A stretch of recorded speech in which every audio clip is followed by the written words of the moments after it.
So now Riley is hooked up. So inside this, you have a couple of options. We do not have Class Connect. When they sign in the first time as a teacher, it might ask you to sign up for Class Connect, and they give you 2 free home accounts. We did not purchase Class Connect, so you can just ignore that and just get out of it. When students come in, they have a couple of options. So my suggestion is to start with puzzles. So when you start with puzzles, it brings you to this path, and we actually have a paper printout inside your manila envelopes with the different paths. And if you've ever done code.org, it kind of runs like code.org. So in other words, it brings the students step by step through how to use the block coding, except on code.org where, zombies and Flappy Bird are up on the screen. The students are actually controlling Riley down here. So they would go in and they would click here. And so we have Dash needs your help. Teach Dash to drive safely around the Wonder Workshop neighborhood square, which is full of surprises. It is only in English. There is no read aloud, but we have used Read and Write for Chrome, and that does work for read aloud if you needed that.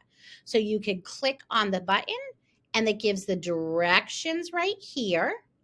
And then they put it down and they would be able to go through. So delete the turn left block so Dash can turn right 4 times. So I could take the left block and pull it out.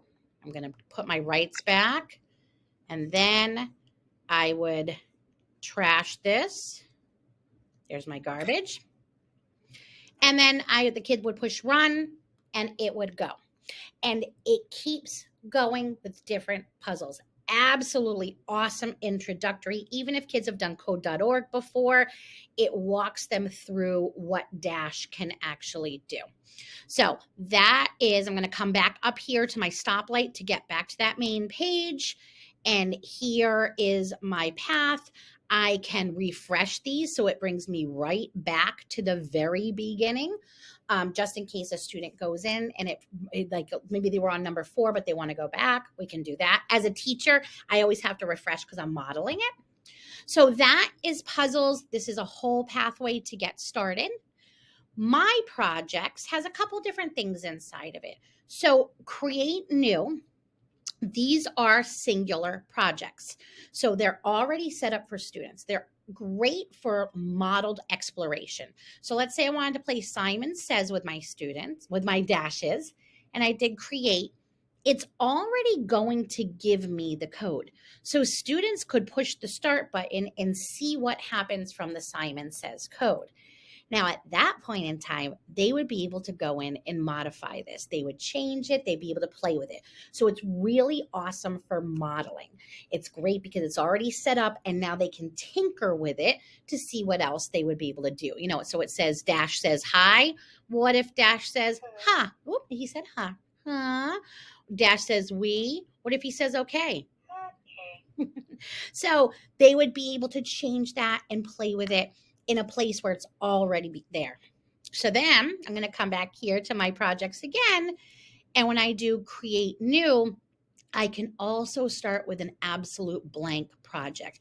This is awesome if you're going to be using this to go through a maze, build an obstacle course. I saw some teachers the other day talking about using it to build Rube Goldberg's. This would be great. So we've got our start buttons up here, the different types of start buttons. Our drive buttons, these would be our directionals and our speeds. This actually moves his head. The looking is where he's going to be facing his big, beautiful eye. Lights, we have LED lights on here. The students can change the colors of them. Sounds, they love this. He makes all different types of sounds and he talks. Animations, you can make them laugh. You can make them dance. You can make them greet people. And then we're going to get into control. So now we've got loops, we've got if-then statements, we have weights, we have conditionals all inside of here. And then variables, we have more if-then changing do's. So you'd be able to really get to some advanced coding if you wanted to. And we have some accessories here. We do not have any of these accessories, but that's what it's for. They have a launcher that you can actually launch balls, some grippers that it can grab stuff. So we don't have the accessories. We do have cute little hats that go on them that will support building with Legos. So you could build a hat for Dash.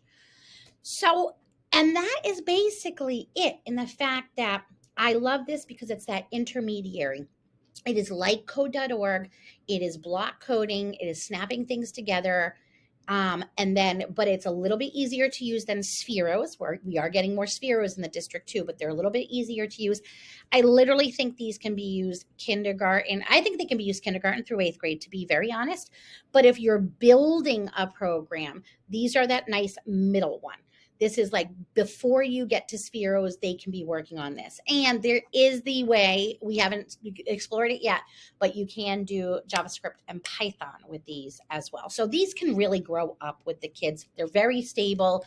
They feel like they're quality. You should be using them on the rug, but if they fall off the table, they take a licking and keep on ticking. So that is how we basically get started with Dash. I hope this was helpful. Bye.